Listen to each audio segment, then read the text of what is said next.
Good morning. Barry Bryson here. Thank you for joining me for another 5 good minutes with the Word. We're continuing our study of the prophets of the Northern Kingdom, and we're in the book of Job, and we're reading chapter 2 today. Job has received the command from God to go to Nineveh and prophesy to that sinful city to avert his immediate wrath. Jonah flees, not because he's intransigent or he's just difficult, but because he is a prophet of the northern kingdom during the reign of Jeroboam II, like Hosea is, like Amos is, and he knows what's going to happen. At the Assyrian Empire, they're going to bring unspeakable cruelties upon the nation of Israel because of Israel's sin. And now's the chance to mitigate that, to avert that altogether, perhaps, if God will just destroy the capital city of Nineveh. So he doesn't want to go. He wants to save his people, and he flees, tries to flee. And we know what happened. We learned that yesterday, and how God prepared this great fish that has swallowed him. And now Jonah, from the belly of the whale, writes a song and sings a song of repentance and deliverance to God. Something that I didn't mention yesterday, and I'll go ahead and mention today, something that Jonah found out, something that's in another song that he probably knew, a song of David, Psalm 139. Wherever I go, you're there. I can't hide anywhere from your presence. If I go to the remotest part of the sea, you are there. And even night is like day to you. Darkness is like light to you. I'm sure he was thinking of that song when he was writing this one. Jonah chapter 2. Jonah prayed to the Lord, to Yahweh his God, from the stomach of the fish. And he said, I called out of my distress to Yahweh, and he answered me. I cried for help from the depth of the grave, Sheol, and you heard my voice. For you have cast me into the deep, into the heart of the seas, and the current engulfed me. All your breakers and billows passed over me. So I said, I have been expelled from your sight. Nevertheless, I will look again toward your holy temple. Water encompassed me to the point of death. The great deep engulfed me. Weeds were wrapped around my head. I descended to the roots of the mountains. The earth with its bars was around me forever. But you have brought up my life from the pit, O Yahweh my God. While I was fainting away, I remembered Yahweh, and my prayer came to you into your holy temple. Those who regard vain idols forsake their faithfulness, but I will sacrifice to you with the voice of thanksgiving. That which I have vowed I will pay. Salvation is from the Lord.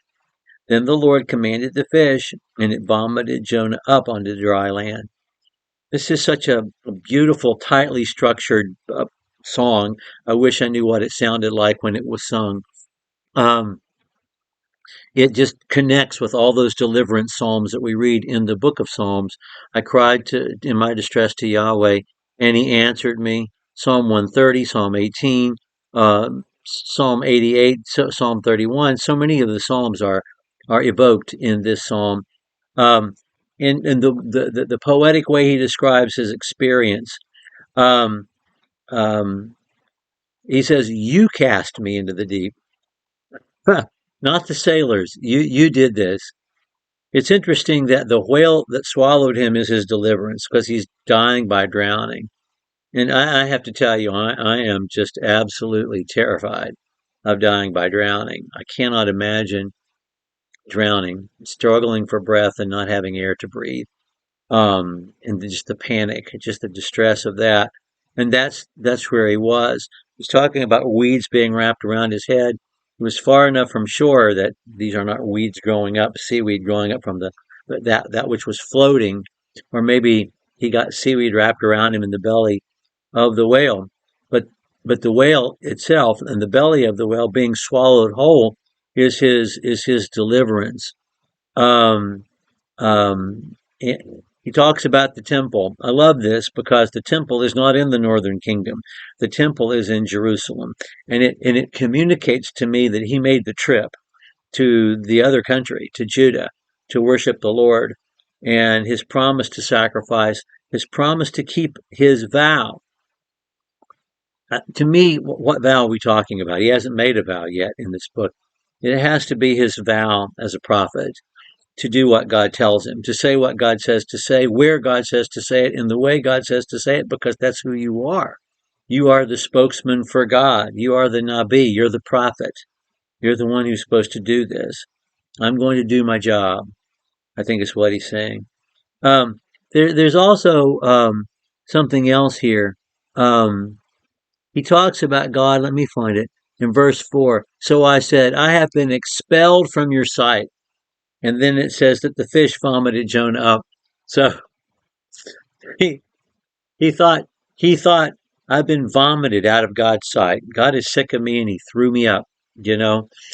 Like the Laodiceans. He says to the Laodiceans at the end of Revelation chapter 2, Jesus says, you are neither hot nor cold. You're like awful sulfuric water like they have in Laodicea, and you make me want to puke. You, you know?